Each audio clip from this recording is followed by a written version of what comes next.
Let's just talk normally. What's happening, everyone? This is Anthony Cometa here with my good friend and business partner, Mr. Nick Carlson. How you guys doing? And this is episode 1 of Knowledge Knugs. Yes, you heard it right, Knowledge Knugs. So bear with us here because there's going to be some slurring, some stuttering, and some stage fright, but we're going to get through this thing. Nick and I have decided to get on here and provide personal development searchers a form of content that's not super long-winded. I know a lot of people are doing 1 to 2 hour long content, and it's really tough to find those little nugs throughout the 2 hours of content that you can take and apply to your life. Yeah, we've all been there before. Literally, we've looked for something to learn from, and it's like an hour and a half long keynote where somebody drudges on for 40 minutes, drops like a 50-second nugget, and then drudges on for another 20 minutes, and it's time you could have spent better elsewhere. So we wanted to create something that catered more towards the shorter attention span and the person that kind of just wants to get to the point, and something you can almost maybe start your day with or start whatever your project is, and maybe cause you to dig a little bit deeper. Yeah, and maybe you're on the treadmill and you're running a mile and you're trying to get it under 7 minutes. Well, perfect. You know what I mean? Just make sure that you are done by the end of one of these Knowledge Nug episodes. But today we're going to talk about something specifically that Nick and I were having a conversation about the other day, and that's fulfillment in life. Him and I are no strangers to the game of entrepreneurship. We've been in business for 5 years together. 10 years is our combined. Probably combined a little over a decade, probably. A little over a decade of Feels entrepreneur experience. It does, right? or are we getting old? Feels good to say. And so we're gonna take that combined experience and kind of delve into what has made us feel fulfilled, and moving forward, what we're going to do to continue to feel fulfilled. Yeah, because we've both won big and we've both lost even bigger, which sucks. But it's all part of it. There's no failure. There's only learning experiences for those who are willing. So we want to pretty much kind of help you with some of the obstacles that you're going to encounter, or maybe things that might come up in your life that a knowledge nug could help you overcome, or situationally it'll just help you out. We want to keep it in a very comfortable conversation forum. That way you're not here for the rest of your day. Exactly. So let's get into it right away. In terms of fulfillment, Nick, what would you say is the main thing that makes you feel fulfilled in your life? Mental happiness. Absolutely. Like, my happiness drives everything. I know we were just talking about that Gary Vaynerchuk segment that he just released. You guys should go check it out. But for example, a perfect example, the last couple of years I've been working towards essentially a goal. Let's just call it a goal. I started working for a company, got promoted, did very, very well, 6 figures, killing it.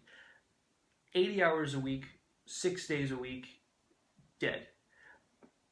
I had so many people that told me that I was absolutely crazy for leaving the position that I had because, one, I was prepared to take such an even bigger jump, but also because I had what I had to be able to provide. Like, I was making enough to support a family. So, but at the end of the day, it wasn't what I was passionate about. I didn't love it. And Gary Vaynerchuk was just talking about that. He knows hundreds of people, which I thought was interesting that he said, just a few hundred people that were able to leave high-paying positions where, most people would have been happy with the check aspect of things.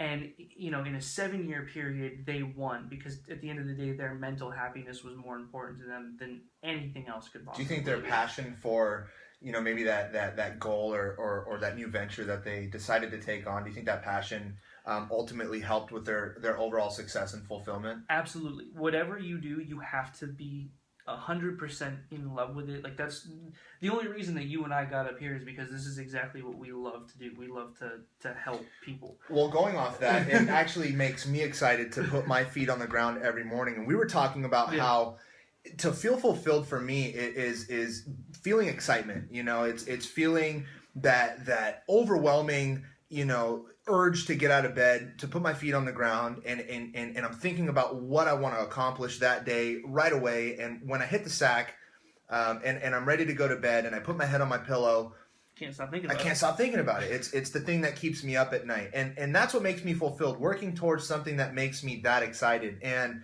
Nick had mentioned that we've had big ups and we've had big downs, and throughout my my big up, I had that feeling. I was getting up, I was getting out of bed, and I had a goal. I had a crusade that I was on.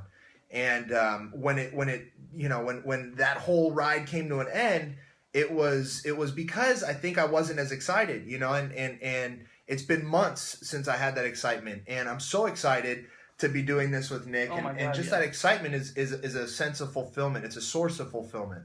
And I think the excitement allows you to, like, we were having the conversation about longevity and your grandfather and then Warren Buffett. Like, I think, like, that's brilliant. Like, okay, Yeah. so tell him what we were just talking about. Okay, perfect. Yeah. So, personally, I don't know about you guys with grandparents that are over the age of, let's say, 80, 85.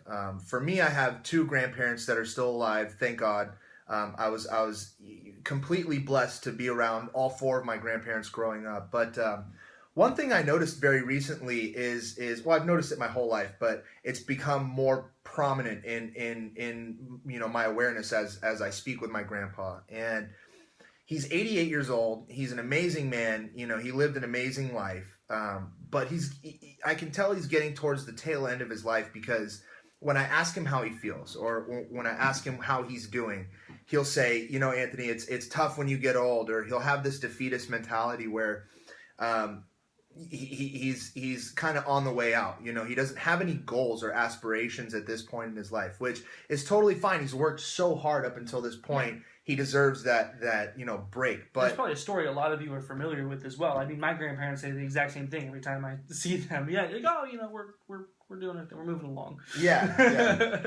And I recently watched a Warren Buffett video where the man is 85, almost 86 years old. I think he might be older than that, actually. So fact check me on that. I know he's in his mid to late 80s, and the man runs, an organization with hundreds of thousands of employees. He's at the Berkshire Hathaway events with hundreds of thousands of people. He's got his hands in the air. He's waving them, and Right. he's cutting ribbons and shaking hands and just having a phenomenal time and so much energy at this event. And I looked at the two men, and they're the same age, and it's because he has those goals. Mind you, Warren Buffett's eaten McDonald's and drank Cokes his entire life. Yeah, exactly. So what can fulfillment do for your longevity? What can goal setting and accomplishing goals throughout your life? Exactly. That's kind of why, like, I fumbled at first, kind of telling you guys, what I've been doing over the last couple of years. Everything that I've been doing has been a very calculated plan. They've all been goals over the last 24 months that I've recently come to fruition, which is absolutely amazing. Like, it feels phenomenal because, yes, I've left an outstanding income, and I've left an outstanding job, and people that I've grown to love and care about very, very much. But it's very fulfilling because I'm on to the next step of the journey. And that's what a lot of you guys are. Well, speak on that real quick, Nick. What were your goals at this job? Didn't you have an original goal of... Yeah, so, which we smashed. So originally my goal was to get a performance-based sales job. I've been in sales since I was 13. So I wanted to get a performance-based sales job. We all know what that means. Something that I could do... that was performance-based, where I could dictate my own income for 12 months and put as much capital away as possible to go on to my next venture. I wound up, instead of 12, I was there for 24 months because when I told them I was leaving, they doubled my income. And so I figured, why not? I can put some more away. And did exactly that. I kept my head down, my mouth shut, my savings stacking, and now I finally got to the point where I feel comfortable with everything that I have. I mean, I could, not do anything for a couple of years. Obviously, we're not going to do that, but it feels really, really good. It was a definite moment of accomplishment or of fulfillment. Was it liberating? Oh my God! So, and I think it's, you know, I was thinking about this when you were talking about like longevity and like your grandfather and your. I know there are some of you guys out there who are probably like in their early 40s, like who are these two young kids in their 20s? Like, how dare you talk about longevity? But what I think is funny is like feel like Warren Buffett is such a good example because he made the majority, over 90% of the wealth that he made was after 55. So like if you guys are out there and you're in your late 30s, early 40s, whatever the case may be, like timing is now. Like it's all about how you decide to attack things from this moment forward. So I don't know. I felt like I should throw that in. No, there. that's perfect. That's perfect. And you know, in spirit of keeping this short and keeping it a nugget, we're gonna take off now, guys. That was our first episode. Thank you so much for tuning in. We're gonna have plenty of these coming up, maybe a couple a week. We don't really know yet, but you know, stay tuned and we'll give you some more nugs in the future. This was a good way to introduce ourselves. I feel like. Yeah, Hell yeah, man. All right, we'll see you guys soon. Have a good one. Take care.